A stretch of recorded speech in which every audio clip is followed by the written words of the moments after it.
My first produced play was called BFF, and I wrote it in around 2005. It's a play about two teenage girls and their kind of intense friendship, one that ends up breaking up and having a major impact on both of their lives.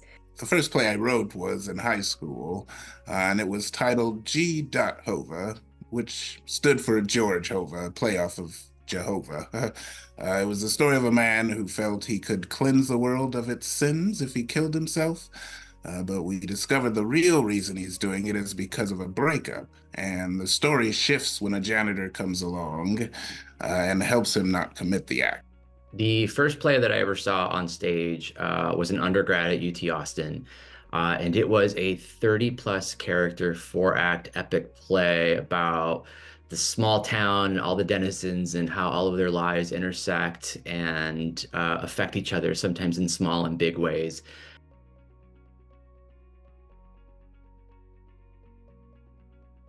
I would say it is similar to a lot of my work in that it also deals with time and memory and loss and forgiveness, self-forgiveness, all kind of themes that I return to again and again in my work. So what I noticed from that play is that I have an interest in people who live on the margins, who don't have a voice, and who are looking for space to voice themselves. So it's sort of apropos that this was my first play. And for me, that's still kind of the core of what I'm interested in as a writer, is looking at human moments of characters connecting, sometimes in small ways, sometimes in big ways, and even the ways that we kind of have lasting impressions on each other. And I find that sort of artistry and sensibility still with me now.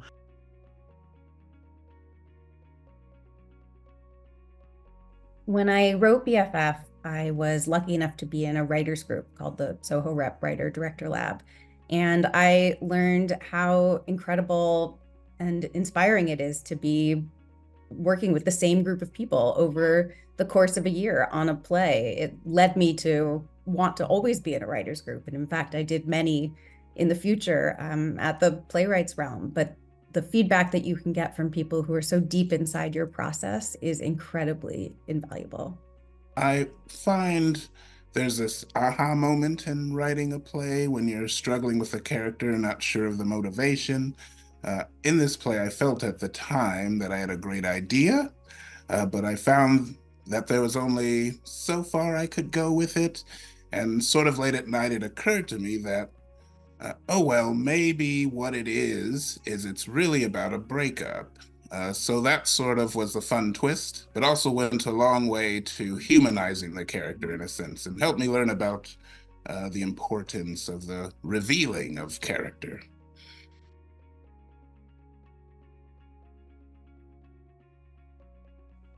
I learned everything from the production process of BFF. It was the first time I had ever done that, and I learned how important it is to get along with your collaborators, how really everything in theater is about collaboration. I know it sounds obvious, but every production you sort of learn that anew. I learned how important your set design is and to tell your story. I learned how important pacing is and transitions, that these are all things that can make or break a play.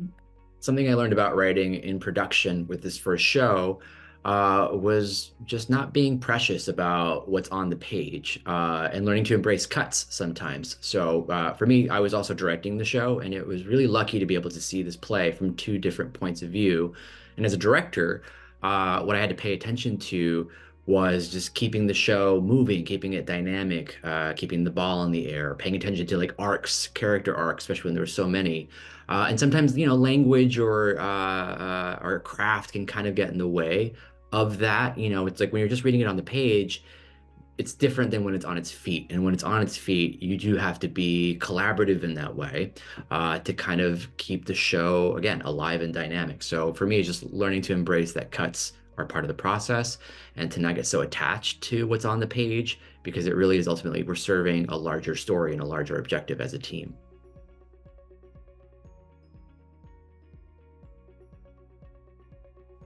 I think in the current space, looking back, one of the biggest things I learned is about rewriting. I heard in writing school that, a play after subsequent drafts sort of tells you what it wants to be.